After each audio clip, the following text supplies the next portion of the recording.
السلام علیکم ورحمۃ اللہ وبرکاتہ۔ سامعین محترم، آج 18 ذی الحج کا دن ہے۔ آج کے دن مسلمانوں کے تیسرے خلیفہ حضرت عثمان ابن عفان رضی اللہ تعالی عنہ کا یوم شہادت ہے۔ میرے بھائیو، یہودیت ساشی ٹولے کا نام ہے۔ انہوں نے مسلمانوں کے ساتھ جنگوں میں کامیابی کبھی بھی حاصل نہیں کی، اور ان کو معلوم بھی ہے کہ جنگ کے ذریعے مسلمانوں کو فتح نہیں کیا جا سکتا، مسلمانوں کو ناکام نہیں کیا جا سکتا۔ اس لیے یہودیوں نے حضور صلی اللہ علیہ وسلم کی رحلت کے بعد، ابو بکر و عمر کی دنیا سے چلے جانے کے بعد مسلمانوں پر جو وار کیا ہے، وہ وار یہ ہے کہ مسلمان کو نقصان پہنچانے کے لیے اپنے بندے انہوں نے تیار کیے، جنہوں نے ظاہراً اپنے آپ کو مسلمان کہا، لباس مسلمانوں جیسا، شکل مسلمانوں جیسی، انداز گفتگو مسلمانوں جیسا، ان کو مسلمان بنا کے مسلمانوں میں گھسایا، اور انہوں نے مسلمانوں کے اندر پھوٹ پیدا کی اور خلافت اسلامیہ کو ختم کرنے کی بہت بڑی سازش کی، جن میں خریدے ہوئے میں ایک شخص مصر سے اٹھا، دوسرا کوفہ سے اٹھا۔ کوفے والے کو اشتر نخعی کہتے ہیں، مصر والے کو عبداللہ ابن سبا کہتے ہیں۔ انہوں نے لوگوں کا ذہن بنانا شروع کیا کہ اب اسلام عرب سے نکل کر عجم میں بھی پہنچ چکا ہے، اس لیے خلافت صرف عربیوں کا حق نہیں، اب خلافت عجمیوں میں ہونی چاہیے۔ اس بنیاد پر لوگوں کے ذہن سازی کی، پروپیگنڈا کیا، اور خلیفہ وقت عثمان ابن عفان پر الزامات لگائے۔ پہلا ایک الزام یہ لگایا کہ حضرت عثمان ابن عفان یہ پہلے دو خلفاء کے طریقے سے ہٹ کر نئی بدعات جاری کر رہا ہے۔ ایک الزام یہ لگایا کہ یہ اپنے رشتہ داروں کو، نااہل جو ہیں، ان کو گورنر بنا کے یہ نقصان پہنچا رہا ہے اسلام کو۔ اور ایک الزام یہ بھی لگایا کہ بیت المال کی رقم یہ اپنی برادری اور اپنے رشتہ داروں میں بے جا طریقے سے خرچ کر رہا ہے۔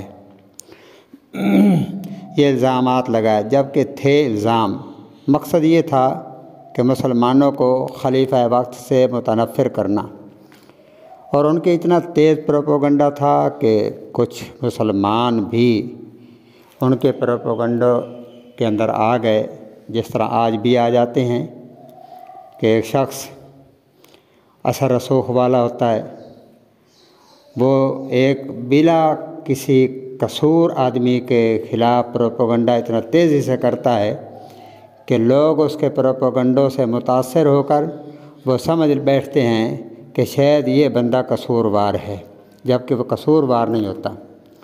بس یہی طریقہ کار وہاں اپنایا گیا کہ عثمان کو قصوروار سمجھا جائے اور الزامات لگائے جائیں۔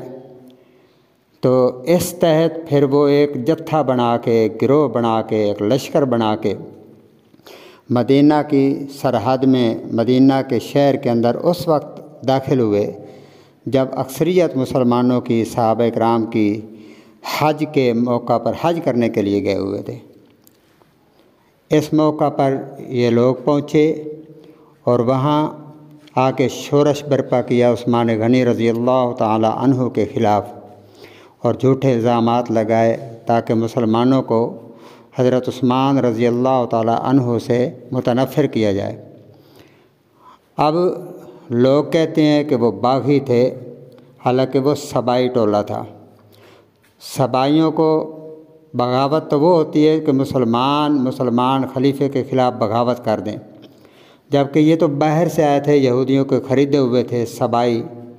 اب ان سبائیوں نے طریقہ کار یہ اپنایا کہ حضرت عثمان رضی اللہ تعالیٰ عنہ خطبہ دے رہے تھے جمعہ کا، دوران خطبہ ایک شخص کھڑا ہوتا ہے اور عثمان غنی رضی اللہ تعالیٰ عنہ کو ٹوکنے کی کوشش کرتا ہے، ممبر سے اترنے کی دھمکی دیتا ہے، لیکن عثمان ابن عفان نے کہا بیٹھ جا، خطبہ سن۔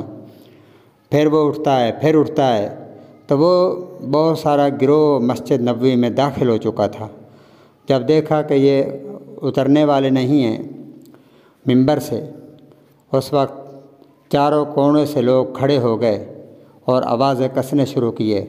پھر پتھر لے کر آئے تھے، عثمان غنی پر پتھر برسائے، جس سے زخموں کی وجہ سے عثمان غنی ممبر سے نیچے گرے۔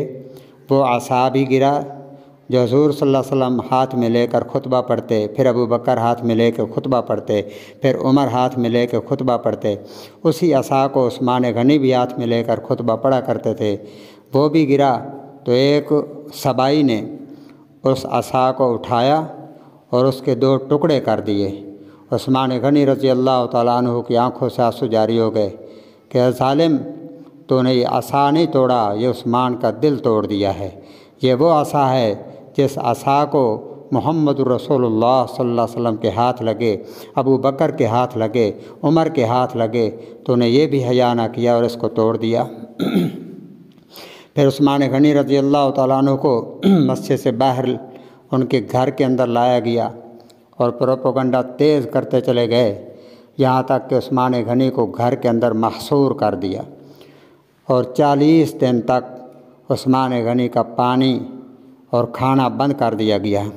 کوئی پانی نہیں لے کے جا سکتا تھا، کوئی کھانا لے کے نہیں جا سکتا تھا۔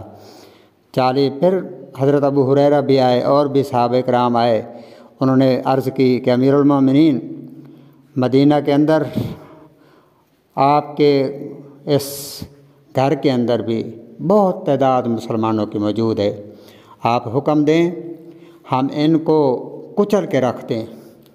لیکن عثمان ابن عفان رضی اللہ تعالی عنہ حلم اور بردباری کے پیکر تھے۔ وہ فرمانے لگے کہ میں نہیں چاہتا کہ میری وجہ سے مدینہ کی گلیاں خون آلودہ ہو جائیں۔ یہ وہ گلیاں ہیں جہاں امام الانبیاء کے قدم لگے ہوئے ہیں، میں نہیں چاہتا کہ مدینہ کے اندر خون ریزی ہو، اس لیے میں اس کی اجازت ہرگز نہیں دے سکتا۔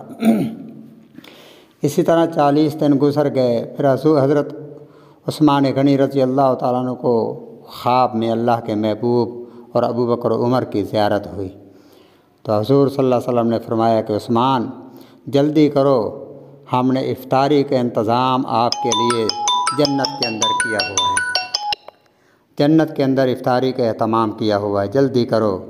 عثمان غنی رضی اللہ تعالیٰ عنہ نے پھر تیاری کی، آگے انشاءاللہ بیان کریں گے۔ اللہ عمل کی توفیق عطا فرمائے۔